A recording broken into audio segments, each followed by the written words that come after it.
All right, so on these sliders, what I've done, because there's a gap down through there, it goes all the way down. It gets smaller as it goes because it goes in an angle, so this is the widest part of the gap. But I put a hole here to where you can put a plug like that. And so take that out, because you're never going to be able to get in there again if you seal everything up, which I'll have a piece here I'm going to have to make and weld on, which what I need to do now. But yeah, another one here. So you can take your air, pop that out. I don't know if you can hear that coming out there, but it's going to blow it through. Anything that's in there that accumulates, any dust, water, whatever, can be blown out. And then you can just pop these back on. The only thing I do differently, maybe because this panel will actually cover that, and I wanted that because I didn't want you to see this, but it would be more convenient to have put it up here maybe. That way you could just pop it back, and you're not going to ever be able to tell, but you can just pop it back out of there. Other than this is a double piece, so it might not fit in there as well. But anyway, so yeah, once every 6 months or a year, you can pop that out and blow that out real quick and be done with it. What else? Floor's all in and done, sealed up. These patches are done, that patch is done. I put a weld nut in there. Need to seal that piece up when I get some epoxy made up, which I'm gonna epoxy the whole floor, so it doesn't matter. The other side is on and welded and panel bond adhesive. So you can see what that looks like. So I'll come back in here with this, because when I put that on there, so much squeezed out that it made a mess. And then when I went to wipe it off, it just smeared. It didn't actually come off. So I'll probably have to re-sand that and then re-epoxy it. So no big deal, because I got to epoxy all this anyway, so it'll make it look nice and clean. But this is, when I put this in, I just put that panel bond adhesive in there. Sucker was solid when I put that in without even welding it.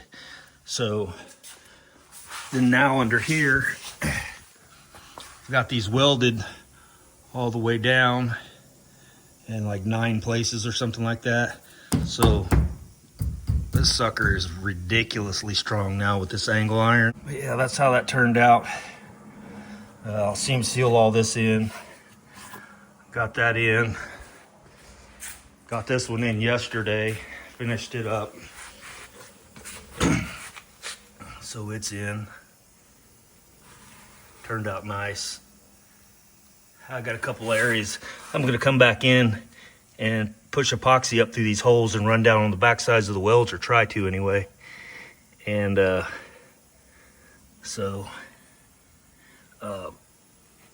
way I try to get some protection in there from whatever burnt off the back side.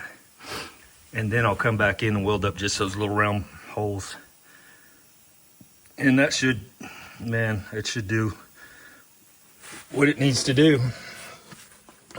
So yeah, when you're done, you just pop that back up in there like that, and it'll keep all the junk out of it.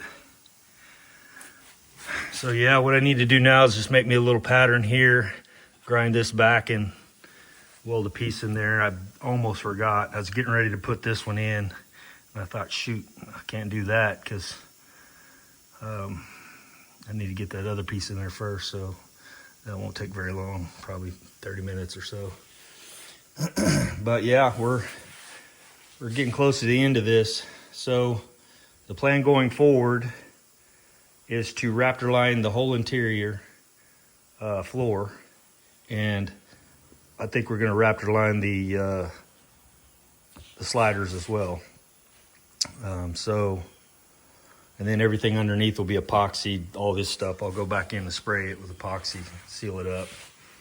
And that's probably how that'll live. It won't be top coated because it's underneath the vehicle. He puts 3 good coats of SPI on there, and you're good to go. And being underneath, you don't have to have UV protection, so That'll be good. So yeah, this turned out good so far. You guys remember I did all this, rebuilt that whole piece, rebuilt this whole floor piece.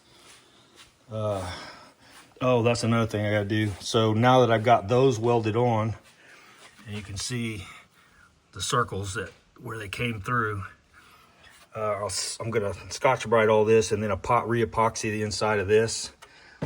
Then I'll put these back on and weld them on. And then see somehow if I can get up in here, probably through that hole there, and run my wand up through there and see if I can't get to the back side of the welds where I weld this to here, because that'll be bare metal and you don't want that. So I'll have to do the best I can with that. But and I got a couple holes under there that I can run the wand up in if I need to. So you can see all these are new. Pretty cool little deal that goes up and holds all your stuff. Your tank, armor, I guess it's called, which is this piece over there. Protects your tank. Also, it helps hold that thing on your tow deal. Those were rusted out so bad that if she had tried to tow anything, it probably just ripped that right out of the frame. So no worries about that now. All right, guys, that's probably it for now. I'll just get to work and finish this up. This side, like I said, is pretty much done. Oh yeah, I went back up inside here and I just painted over these welds, but I did the same thing on the inside. Went back up in there with a acid brush, painted the back sides of the welds where they were bare to make sure they don't try to start rusting again. And then, like I said, up in there, that's all sealed up. I need to, that's epoxy, got epoxy over that. Now I need to come back in with my seam sealer over top of that and just cover that weld just for extra protection. So you see we've got the Raptor liner, the gun. We'll just sand the whole interior here and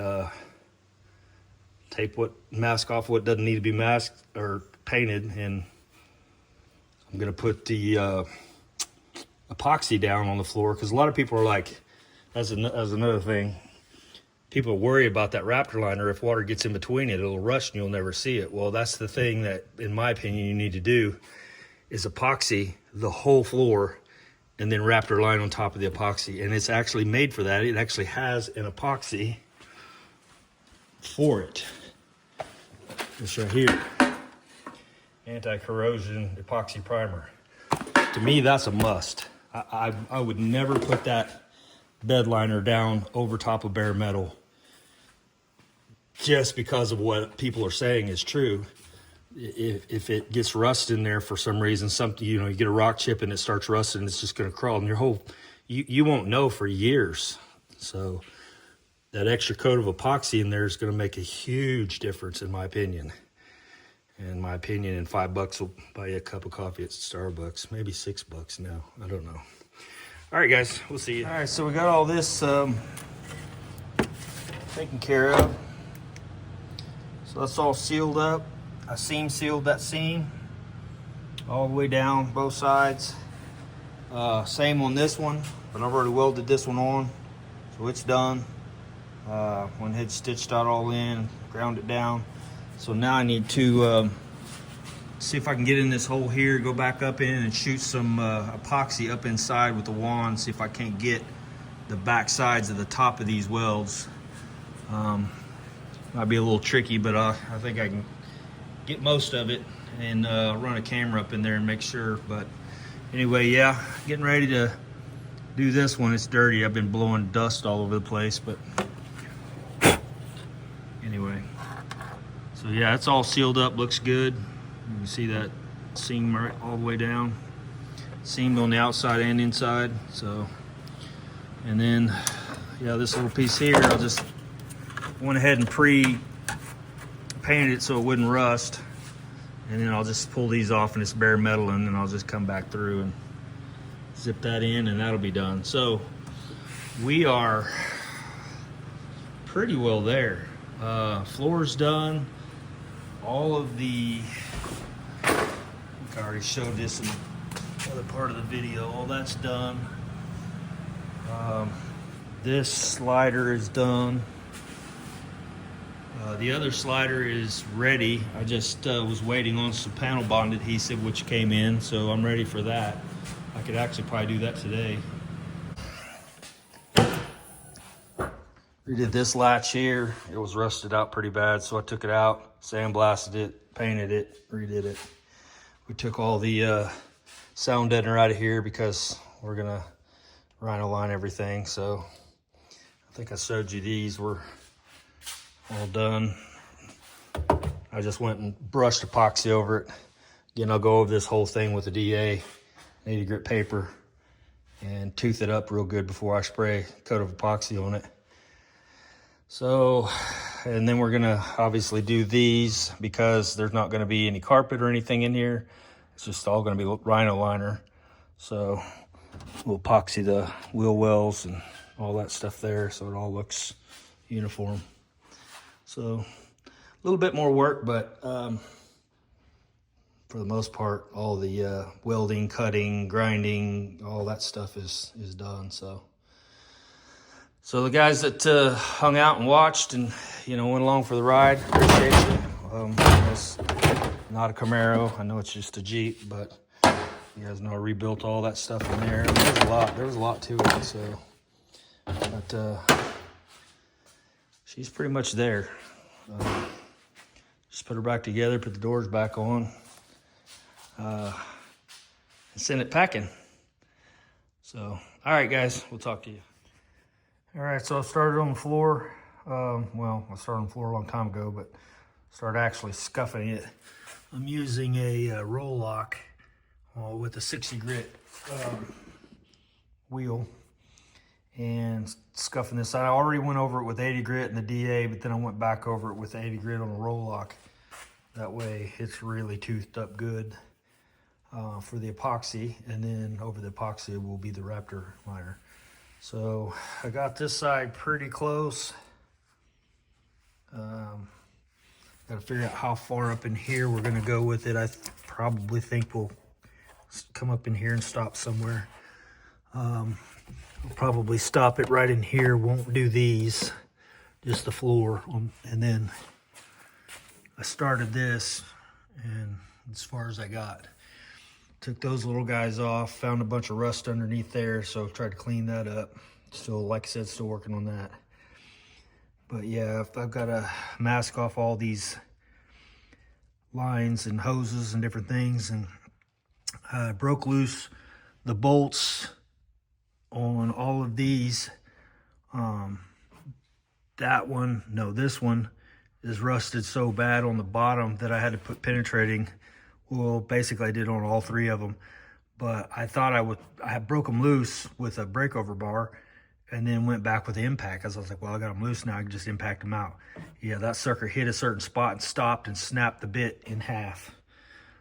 So I thought, well, I better put some penetrating oil on those and go back to using a regular ratchet and breakover bar until I get them all the way out. So I'm gonna let those soak overnight, come back in the morning and hit them again, and then just work them back and forth till I can get them out, because I don't want to have to try to figure out how to hold those up while I'm Raptor lining and spraying epoxy and all that kind of stuff. Just pain in the ass to try to get around and go around it. So, but I still have the other side to do still, and then the whole back here to tooth up, but that won't take too long. I had my biggest deal was the rust that was down in the pits and in that floor there. So I spent tons of time with a wire wheel trying to get all that cleaned out. Tried to sandblast a little bit, but it made such a mess in here that I was like, nah, we're not doing that either. So, and let me just say this about OSPO, and you know, I can be wrong. It's fine. I don't care about if I'm wrong or not. But for me, just what I've done, when I first started this, it had rust real bad in the floor, so I put OSPO in the floor and basically took a piece of plastic, put it over it, and let it sit overnight. Come back out, turned everything black. I was like, okay, that's what it's supposed to do. supposedly if you use the oil-based paint or primer over the top of that, you don't even have to remove the OSPO. Well, I'm doing it SPI epoxy, so you can't put it straight over acid. So I have to get the acid up. Well, so all those black spots, I start wire wheeling and doing this, that, and the other, and it turns orange again. I'm like, well, crap. So I went back again, recoated it after I wire wheeled the piss out of it, went back again, osmoed it again, came back, and wire wheeled it again. Orange underneath. It doesn't. So what I'm trying to say is the OSPO is not, OSPO may be great for a metal prep. It may be great for something that's, well, like this Jeep. You just, whatever, it's like, okay, this is not a show car, whatever. And paint over it, you may get away with it. It may last for a long time, it may not. But if you're trying to take all the rust out, it converts the rust, it doesn't remove the rust, and it only converts the top layer, in my opinion, of what I can see. Because as soon as you pick away at it with a pick or anything else, there's bright orange underneath the black. So to use it as a metal conditioner, if you had, say, this metal right here that was all, and you wanted to make sure there's no microscopic, probably works great. But if you've got thick, heavy rust, it's not going to be your friend, I'm afraid. That's just my opinion. So anyway, so that's where I'm at. All this stuff's done. I took you through all that, and got new hardware for these. Got this done. Bought new ones of these because these were so rusted that the bolts snapped off in them everywhere. And so we got new ones of these. Got new bolts coming for those that are gold plated, because why not? Got to match, right? So there you go. That's what we got done. So get this knocked out, epoxy primed, get the Raptor liner on it, and then it's done. And just send it packing. So I don't know. I'd say a couple weeks before, you know, because I still got a lot of prep. There's a lot of, I probably got 6 hours in just that side, in that front and rear floor pan. But again, that was rusted really bad. This side over here has got a brand new floor plan in it, so all I got to do is basically 80 grit it or whatever, and it's fine. But the rest of it, yeah, it's pretty clean. We took all of the sound deadener off, which was a pain in the butt, but we got all that off. The best way we found to do it was take a heat gun and scrape it up. The dry ice did not work for us. I looked up a bunch of stuff on YouTube, and just wasn't happening. We tried it, bought some bar dry ice, put it in here, tried to break it up with the hammers and everything, and it just did not work. The absolute best way was to heat it up and just scrape it off with a scraper, and then take you some lacquer thinner on the film that's left and break it up and scrape it off with a scraper. Comes up like boogers, and then just wipe it all off. And that's what we did. And it had here, had them back here, had them in the middle and up front, and then one over across the top, one back here. They were all over the place. These here, you can see it's left this residue, which I still have to clean with lacquer thinner, basically. Because what we're gonna do is, it won't have any carpet. The Raptor liner is gonna be the carpet, basically. So I have to Raptor line up over this whole thing to make it look right. We don't want to just have this green thing sticking out, you know, with black on the bottom or whatever. But and it'll also help with sound deadening, I think, to a degree. So, all right, that's it. You guys have a good one.